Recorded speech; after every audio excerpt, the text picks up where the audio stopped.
Alright, welcome back to again.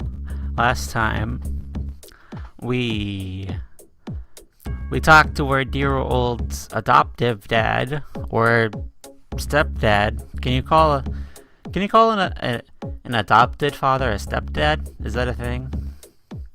I wouldn't really know, but maybe. Anyway, we talked to Dad about our visions last time, and now we came to meet, Professor Gordon and see why he's talking, why he's advising the police. So let's get on with it. Alright, about the image of the suspect in the Kevin Cornell case. What's your impression of the murderer in this case? Well, I'm running a profile based on data from the police. Whatever right now indicates a white male residing near the crime scene. An exhibitionist who's been infatuated with the concept of taking human life for some time. Is that all you have to say? Okay.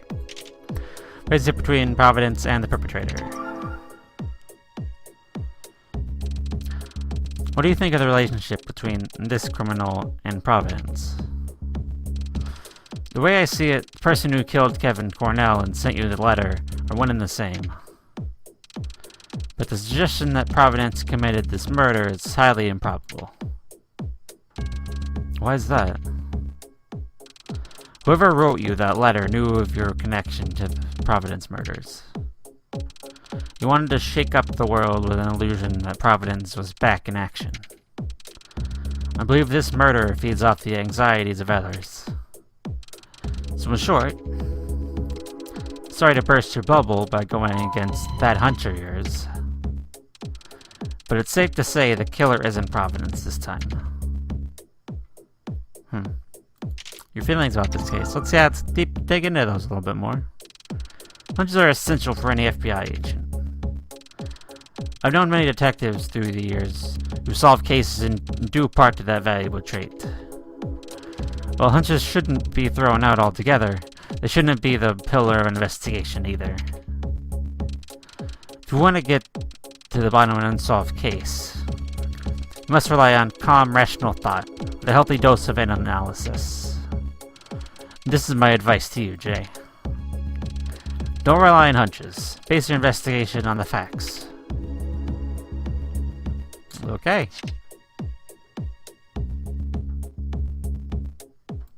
Alright then. We'll do that, I guess. I'm glad we got to talk to you, sir. Thanks for taking the time. You're welcome. I hope it helps. You're right that no absolute connection has been established between the two cases. But there's a slight possibility, and I tend to follow up on that. Well, don't let me stop you. But Jay, remember that your father made me who I am today. I want to pay him back in any way I can. Dr. Gordon. If you're ever in a quandary, I'm always here for you. I appreciate that. We'll probably be back again. Okay. We've talked to him, we talked to Dad. Let's go to Hotel Miranda and see we can view from the past with a vision.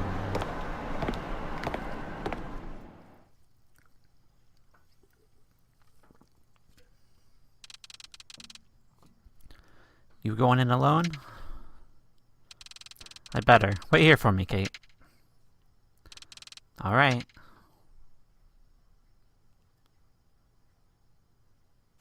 I'm going in. 19 years ago. Hotel Miranda, room 315. I want to know everything that happened here. I touched the eye of Providence when I first came in here. That's when I saw the past. Now I just remember what it was like. Touch it.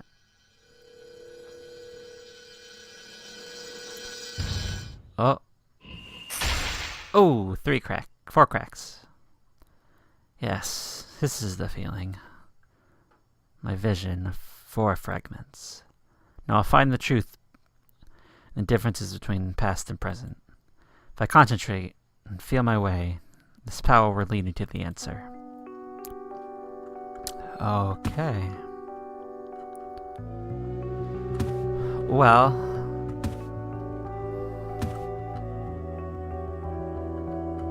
first off, obviously, there's a big stain of blood on the floor. Their TV was on. There was a can instead of a lamp. Well, actually, there was a lamp, but it's on the ground. And there was a can of beer, probably. Everything else, though, at a glance, looks the same. Oh, there was a mirror here. Yeah, there was a mirror there once. Okay. Let's start with investigating the floor. Except I'm not looking at it. There it is. The crime scene. There's a blood stain in my other view. Traces of the crime have been wiped clean. Well, yeah. I mean, you can still kind of see, like, it's reddish. I mean... Actually, that might just be the textures. Never mind. Anyway. I'm not afraid. I just didn't hold it long enough. There we go. This feeling... Is something here? Yeah, there's a difference there. How are we gonna make that? How are we gonna... Oh, never mind. He's dead! That man was dead. And that other man had a Eye of Providence in his hands. That was Providence. A person was definitely found dead here. The man left the Eye of Providence by the body. Providence, is it him? Anyway, I was about to say, how are we gonna make it the same? Because that's what we did with the door over there. But I guess we didn't have to bother with that, so whatever. Okay, TV. TV was on in the vision. Someone was watching TV. Does this count as significant? I'll give it a shot. Nope. The TV was not important. I lost mind points for that. And there was a mirror here. There's a picture on the wall. There's no picture on the wall in the past. There was a mirror. Is that important? Yeah, but the TV is not important. Why isn't the TV important?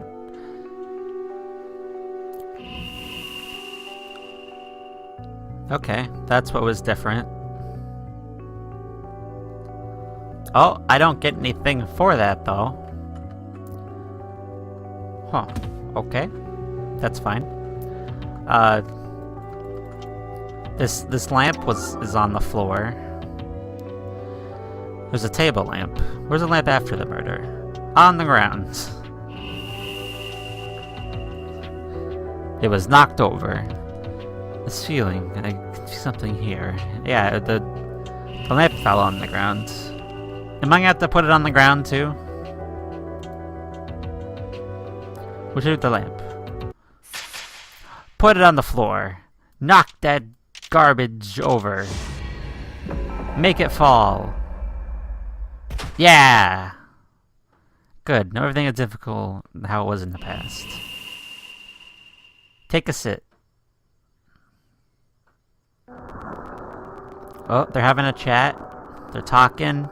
He's saying things, making hand gestures, making more hand gestures. That guy's freaking out. He's not happy about what he hears. He's upset. The other man bumped the table because he's just bad. He bumped the table because he wasn't paying attention. Maybe he was drunk. I don't know.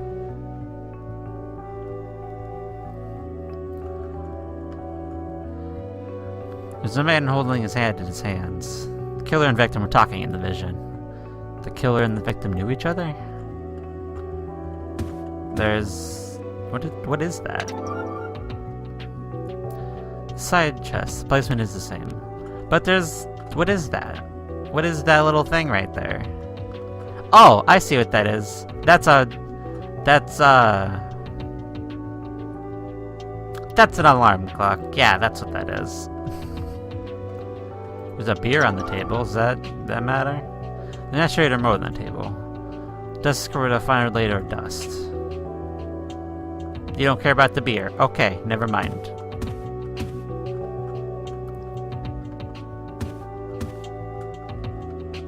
Anything going on over here? What about the bed? It's a large bed. Well, yeah, I see that.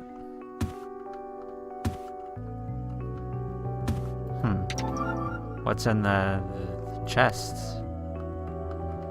Well, I didn't get anything for the mirror. Is the mirror still in this room, maybe? In this thing? Closet? Oh, hey, I found it. Open up. Get that little thing out of there. There we go. I found it. Closet is open. There's a mirror. Need to put the mirror back where it was. Got a mirror. Alright, good. Why you would put that mirror in there and not just take it away, I don't know. But, I mean, hey, we need it, so... I need to...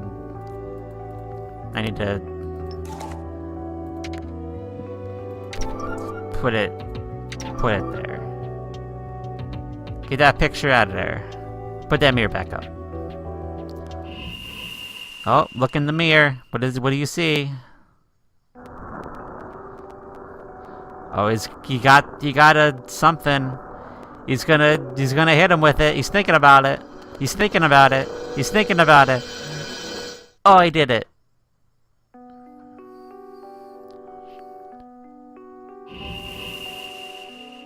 That man did it.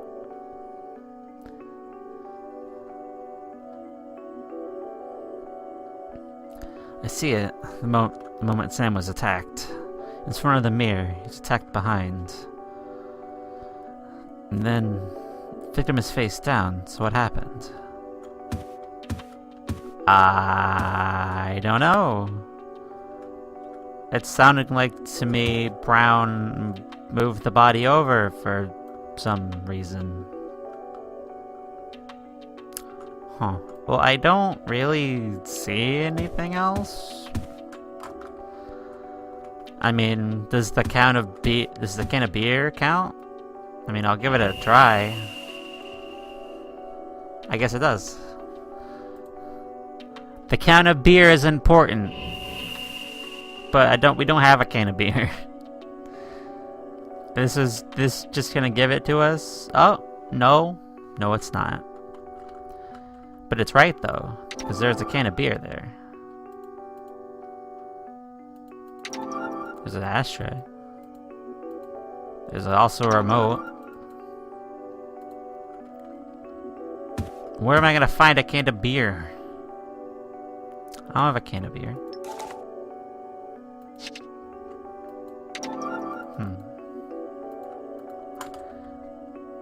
What's different is there's no beer on the table. Can I? Oh, I know. It's in the mini fridge. The beer is in the mini fridge. That's where the beer is. Go to the mini fridge. Get the beer. Give me a beer. There's a beer. Gimme. Gimme the beer.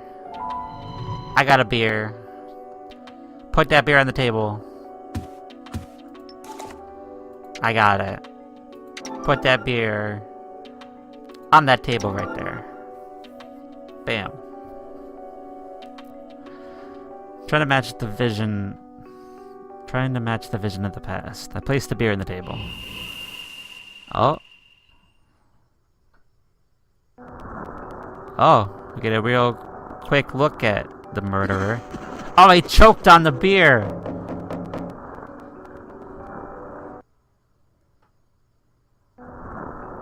Somebody coming in. Hello? Hi. Today was my lucky day. $20,000 in winnings. 200,000. 200,000. You killed him for money? Maybe? 200,000? What am I talking about? They were drinking beer. There were no traces of alcohol in the victim. Was the one waiting in the room the murderer? And the victim was actually lured, actually lured into the room. Past has been recreated. Now I know the facts. I must see the truth by connecting the vision fragments together. But how? There's still some information I don't have. Is there? Did Sam and the killer know? Did Sam and the killer know each other? The body I saw was definitely face down. But I don't have the whole picture yet. What can I do to get a glimpse of the truth? How'd it go in there, Jay? Did you find anything? Yeah, a lot. Want to talk to you about it, or everything okay? I just feel like there's more to see in there. But I think I'll have to do things differently if I'm gonna find out what it is.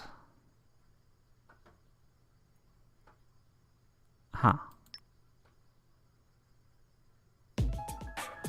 Well, what does that mean?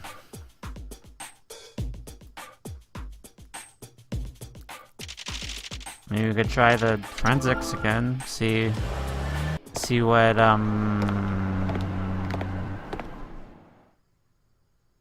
I forgot what her name is.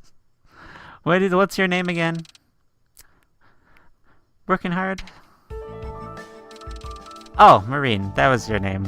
I remember now that it showed me, because I couldn't remember.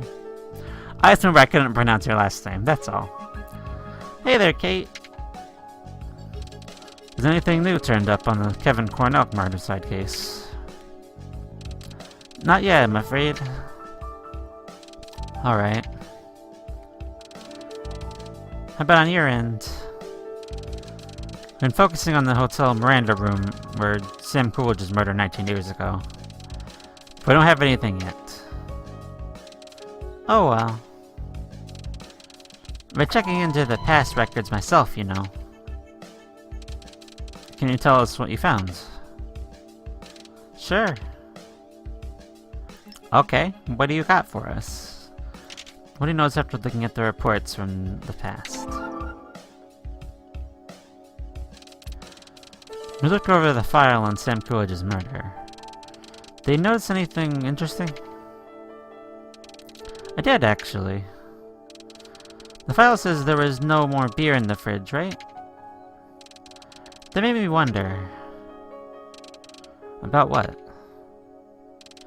Where the beer ended up? There's no alcohol found in the system during the autopsy. And the guy who found the body didn't remember having any drinks either. So I thought, who drank the beer? I don't think any would have been spilled at the crime scene. Well, I mean, the murderer drank the beer, but we can't exactly go around telling people that, because, you know, how would we know? Let's talk to, Martinez. Where's Martinez? Hey, look who's here. Hugo, what are you doing here? What's up, Jay? I'll bet you're here to see Detective Martinez. You're right. Yeah. Too bad, he's not in right now. I came to see him too, but no luck. I was just about to take off. Are you working on that Libertine House story?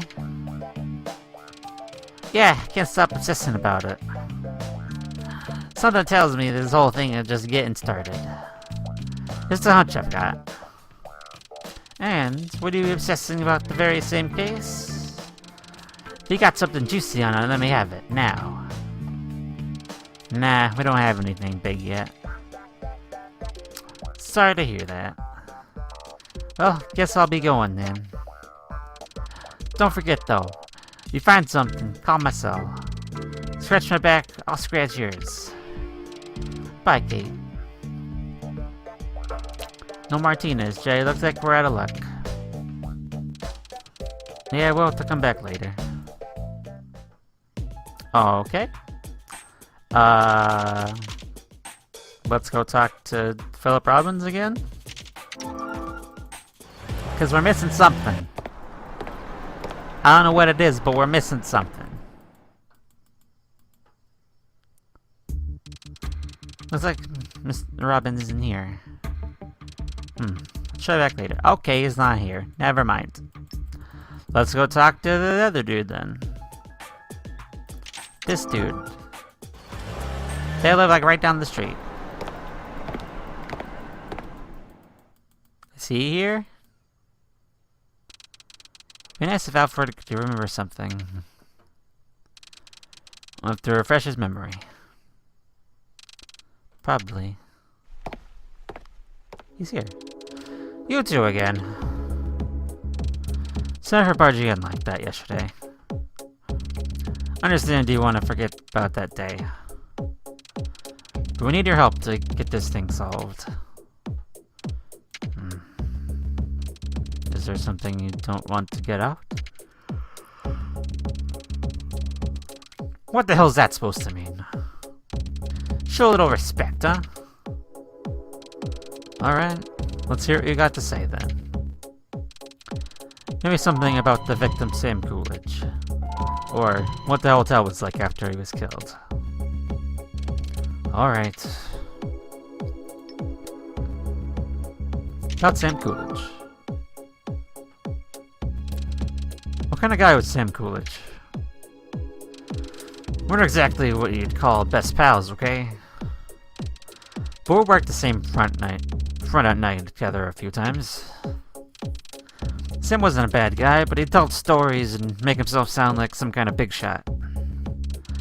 He's the big shot. The guys used to call him Windbag Sam. What kind of stories? Let me see. The one time he scored this big job and made a boatload of cash. Well, he gambled his way into a lot of money. The guy liked to brag about how rich he used to be. He'd himself plastered on cheap booze a lot. Oh yeah, he was always buying lotto tickets, but he never won jack. That's about all I can muster based on my relationship with Sam. About Sam's relationships. What kind of relationship did you have with Sam? We were co-workers, no more, no less. You know what room where he was found, room 315? That wasn't hardly occupied at all. It was kind of a place to relax when we didn't feel like working. Sam would round up some of the guys for poker in there. No, you're good. But you know what? That piece of crap never invited me once. So that's the extent of our relationship. Like I said, co-workers. You know, though, if he did ask me to join him, I had a family to take care of. No way in hell was I gonna lose my hard-earned money at the gambling table. But the situation in the hotel after the murder, it was probably bad. What was the hotel like after the murder? How should I know? I skipped town after it happened. Why? Because I quit my job, that's why. Why'd you quit your job? Why'd you quit your job? Did it for my kid. He was real sick, so we had to move it to get him decent treatment. I heard Washington had a good hospital, so we packed up and went. And thank God we did. That move saved his life. Once my son healed up, we moved back here. Got me a job at a different hotel as soon as we came back. I finally got to retire earlier this year. Huh.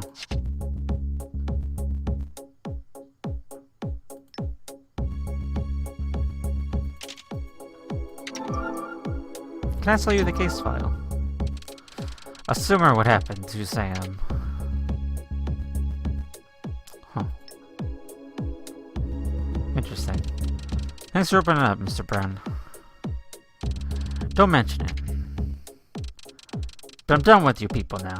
Get out and stay out this time, huh? Wish we could. Huh.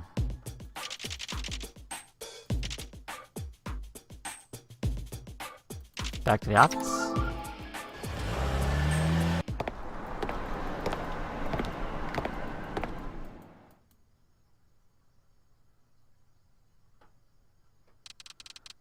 Do you want to organize what you know, Jay? Let's see. Let's get a process. We need more information on the murders. Let's go ask around, Jay. Maybe somebody knows something. Okay. Informative. Very informative. Huh.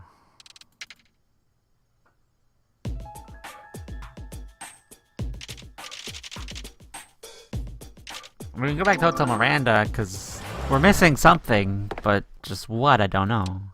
What's the matter? How can we get a glimpse of the truth in there? Oh, I guess I can't go back in. Not right now. Everything okay? I feel like there's more to see in there. I'm gonna do things differently. Huh. Interesting.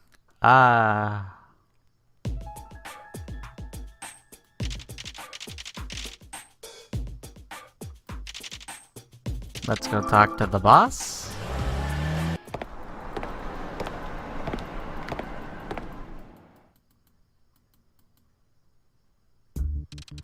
Back already.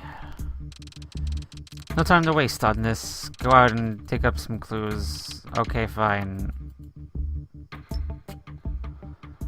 Well,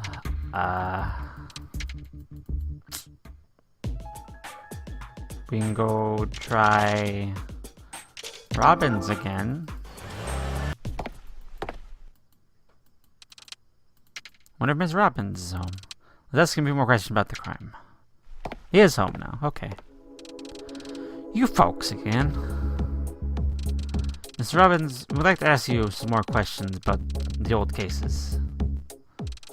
Typical FBI meddling. Now that I think back, the feds were like that back then too. Victim's wallet was gone. We checked into the possibility of a robbery. The FBI stuck their nose where it shouldn't have been and... Mr. Robbins. Yeah? Can we ask you about the murder, please? What do you want to know? About the course of the investigation. I'd like to ask you about a contradiction in the testimonies. Okay, sure. We can do that. Let's get a process. Tell us a little more about the course of the investigation. Like I said before, we're looking into it as a robbery gone bad. But the other homicides started cropping up with the same kind of clues left behind each time. Then the FBI put it in all of a sudden, took control of the investigation. My team on the Sam Coolidge murder 19 years ago ended up under the Fed's jurisdiction. We couldn't even pursue our own suspect freely after that. Well, who's your suspect? Who did the police have pegged as a suspect at that time? Alfred Brown, the man who found the body. We noticed that the victim's wallet was gone when his body was found. Amongst those who worked with the victim, Alfred Brown in particular was having money troubles related to his son's health. But that wasn't the only thing that raises our suspicion. Alfred was working the same night shift on the night of the murder. It wasn't close to Sam at all, but he happened to be looking for him. I tell you, Alfred was looking awfully guilty at that point. Huh. Alright, and let's continue the testimonies. Alfred Brown's testimony was inconsistent with yours, sir. Let me guess. The direction of where the body was facing. It was definitely face up. I told you before, when the police went in and he was lying on his back like he was sleeping, but he was dead. Look at the file if you don't believe me. Huh. Still the same thing. Interesting. And it looks like Brown may have stolen his wallet. We'll see. Anyway, we will get into that and more, probably back to the scene, because this is probably what we're missing with the scene. So we'll probably go back to the scene, we'll probably confront Robbins about this if it turns out he did steal the wallet, but we'll see. Anyway, till next time.